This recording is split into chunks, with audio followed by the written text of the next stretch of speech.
Hi folks, this is my update 2 for my entry in the Warts Annual Eastern from group build. A group build which was held a long time ago and has already expired. Anyway, here we are with the painting phase.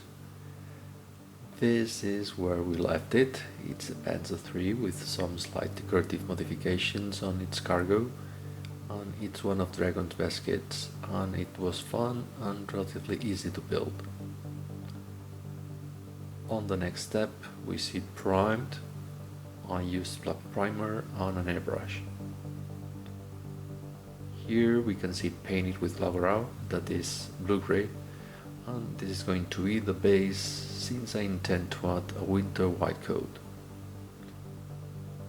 Decals were added using decal softener plus decal fix products.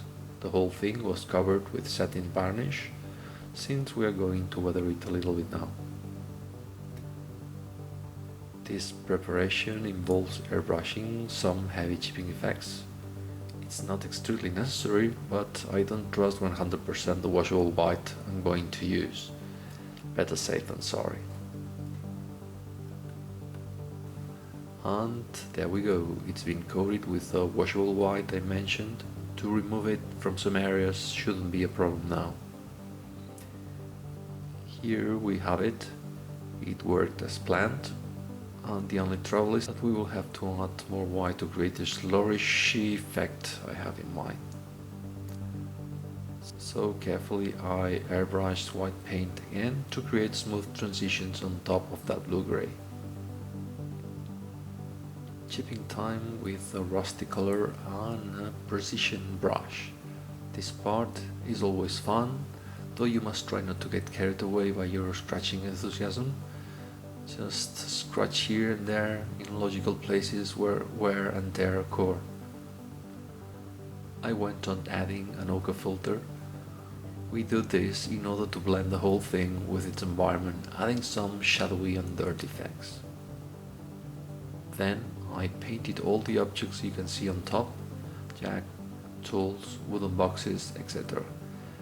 Maybe this is the trickiest part, because you need a precision brush and some patience. Here you have some details. Jerry cans have different gray hues, and under the wire some oxide deposits can be appreciated.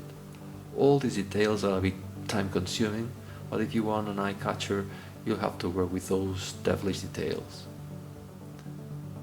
Finally, we will add a pin wash with a darkish enamel. I've worked in small parts and cleaned the excess with white spirit. The aim of this step is to give depth and realism to the whole thing. You can skip other steps, but this is the one that's going to give life to your model. White again? Yes, indeed. With these ultimate additions you render some of the surfaces with more light and volume.